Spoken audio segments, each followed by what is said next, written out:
let's go to prop bets. We haven't talked a lot about prop bets this week, mostly side, total teasers, those sorts of angles. Some of our guests have given their thoughts on prop angles, but where do you want to start here for the two games on Sunday? Okay, people don't want to hear this on a betting show because they could arrive here by themselves, but it doesn't mean that I'm not going to bet it or haven't bet it. It's an even money prop, and I think it wins. We overthink a lot in these big games. Well, I can't bet that at even money, or I can't bet that at minus 110. I want to bet this at 5-1.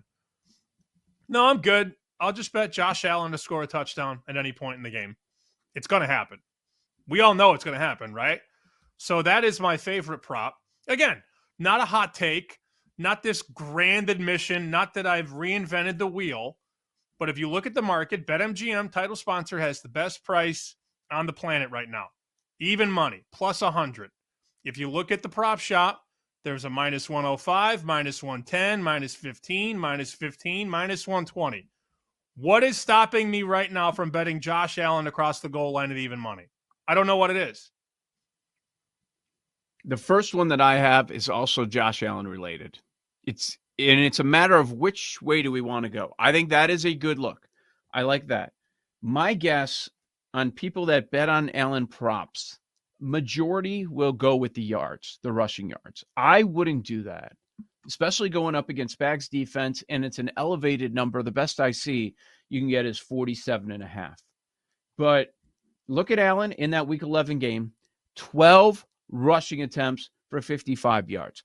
The number here is 9.5. That makes a lot of sense. We saw 10 rushes from him last week against Baltimore, but against Denver, game out of hand, we're talking about 8. In neither game did he go over 47.5. Look at the tail end of the season, similar situation.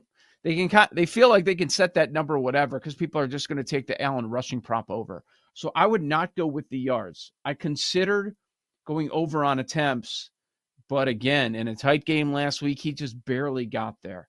I think you have the right angle. I would go with rushing attempts or rushing touchdowns. And something else to keep in mind. Let's look at Kansas City in recent weeks. Running quarterbacks. Last week, Stroud, not really known that much for using his legs. 6 carries, 42 yards. Nix, 7 for 47 yards. Russell Wilson, 6 for 55 and a touchdown. And to your point, Josh Allen did score a rushing touchdown against the Chiefs during the regular season. So I think that's the angle. But on a weekly basis, we do see these mobile quarterbacks having a good amount of rushing yards. Very early in the season, Lamar had a 100-yard game against this Chiefs defense. If they do have one issue, it's stopping these mobile quarterbacks. So I think it's going to be a big Josh Allen game. And him to score an anytime touchdown makes a ton of sense to me. So I like that. That's the first place that I was going to go to. Something Josh Allen related.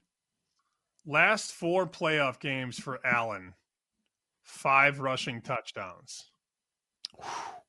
It should be minus 120 or minus 130. So if you have a 20 or 30 cent edge, and given the range that we just talked about, where you can find him at minus 15, minus 120, and the Lion, BetMGM, is giving you even money. What is that number on Sunday? Come on. It's Thursday. You bet the popular stuff early. This is why we've talked about all last week. What did we talk about? Bet Kelsey's over.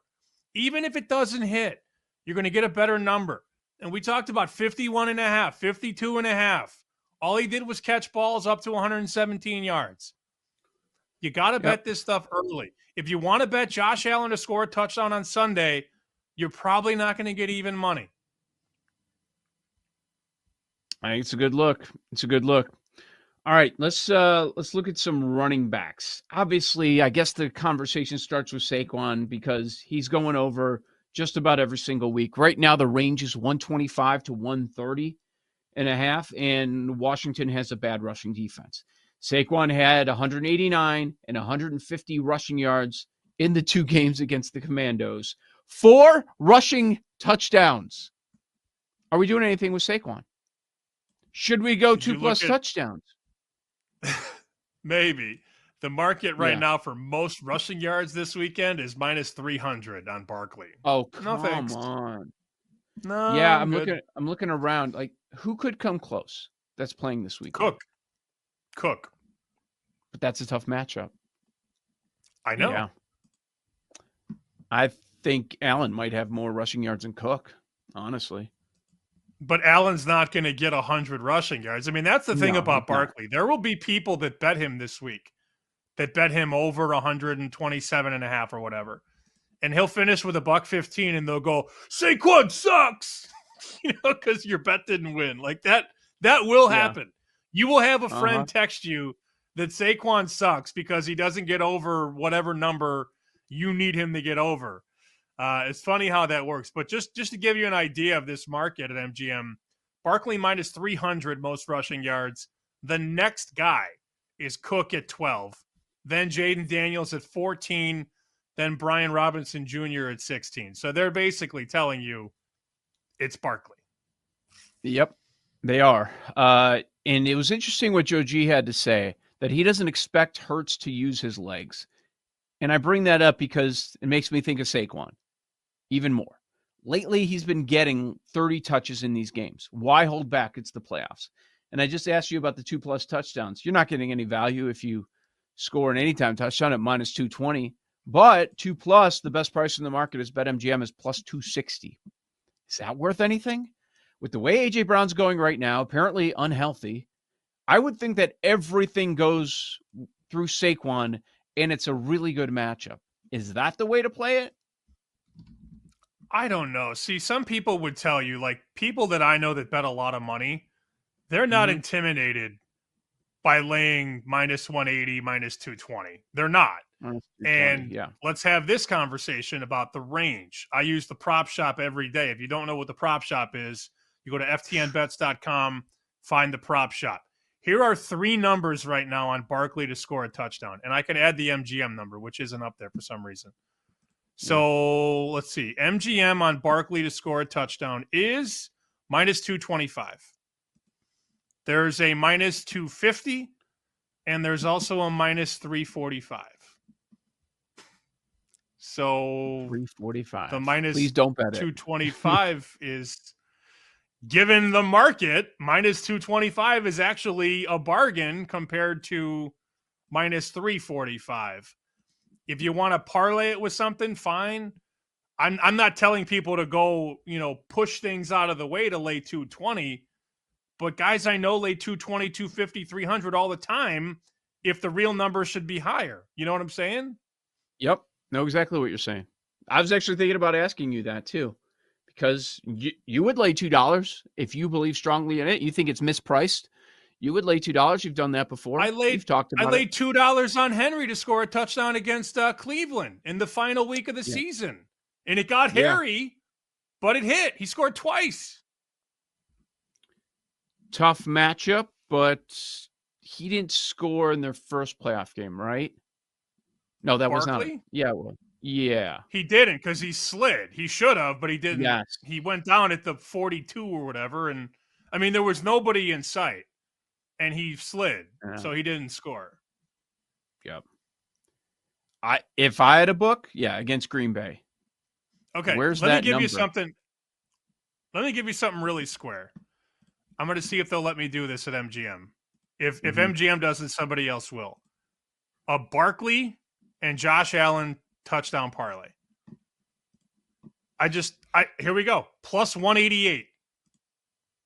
It's probably going to win. Dude, it's probably going to win. What is it if you added Kelsey? If you did both, you do these two and then you add Kelsey. Oh, for a third one, for a third leg? Yeah. 463. I mean, I feel pretty good about that. I would play the one you mentioned with 2 legs, but if you wanted to do another one, I don't think that would be terrible. I wonder how much they'd let me bet on that Allen and Barkley one. Mm-hmm. Because that's something that is very realistic. Naturally, you have one of the legs is minus 225, and Josh Allen is 6'5", 240. Anytime they get inside the 3, he's going to crave that end zone. And their team total is 23.5. So the numbers are telling you The Bills are live to get 3 touchdowns in the game. 21, that's 3 touchdowns plus a field goal. That's 24. Their team total is 23.5. So they're telling you via math that Josh Allen probably gets in and Barkley does get in. So if you wheel them together, I know people want these obscure ladders, and I take Terry McLaurin over 150 yards.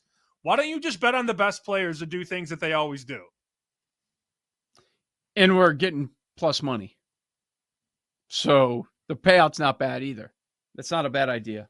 Yeah, people are always looking for something that's not very popular. What's under the radar when this one is most likely going to hit. So I like that. That's a pretty good angle. Joe G mentioned Goddard. I don't know about that one. That has not been a easy defense for tight ends to go off against this year. Washington, they give up on average the 5th fewest receiving yards to the tight end position all season long. So I'm worried about that one. Paul had me thinking about Kincaid, and the Chiefs have been a team that you pick on when it comes to the tight end position, but it's been more knocks. Kincaid is not involved. I know there were health issues, but Kincaid has not been involved this season overall like he was a year ago. So the Kincaid angle is kind of going against the grain, and maybe there's some value on the number, but that's interesting because something's going to happen with the tight end position against the Chiefs. Probably. And I'm probably going too far, but I was thinking about this morning, and I mentioned this a little bit yesterday. But not only did the Bills Josh Allen come out and say that they are showing nothing, don't they have to have a whole Chiefs package that they work on in the offseason and they just put to the side?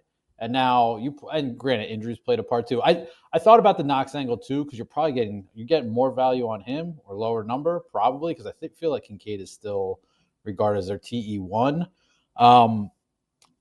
I can see a case for either. I think I'll roll with Kincaid, but again, and I'm probably getting too deep in the, gamesmanship part of it. But if I was trying to keep my best weapon out of sight, out of mind, and something I installed in the offseason, this is the game you're unleashing it against the team that worst, right? Most of the yards allowed to tight ends. They give up on average 70 receiving yards to that position per game. They're awful at it. That's the one thing that you can pick on. So you've got to imagine that Joe Brady and Josh Allen have been talking a lot about that. What's the number on Kincaid? Were you going touchdown or yards? Or is that what you were thinking? I talked to him about him yesterday for touchdowns. Yeah, for touchdowns. I think against this defense, he could get in the end zone. But again, I think there's a case for yards. Receiving yards. 33.5, 34.5. Yeah, exactly. That's low, man. It's low. He hasn't I done like much that. in playoffs, but 4-1 for a touchdown. Just because. I got to play that. Knox is 13.5. I mean, play both. I think I'll roll with Kincaid, but don't you go 2 tight ends against a team that can't stop either? Absolutely. Let me bring up one more quick bet. If you're willing to bet against the best quarterback in the NFC, -110 to throw a pick.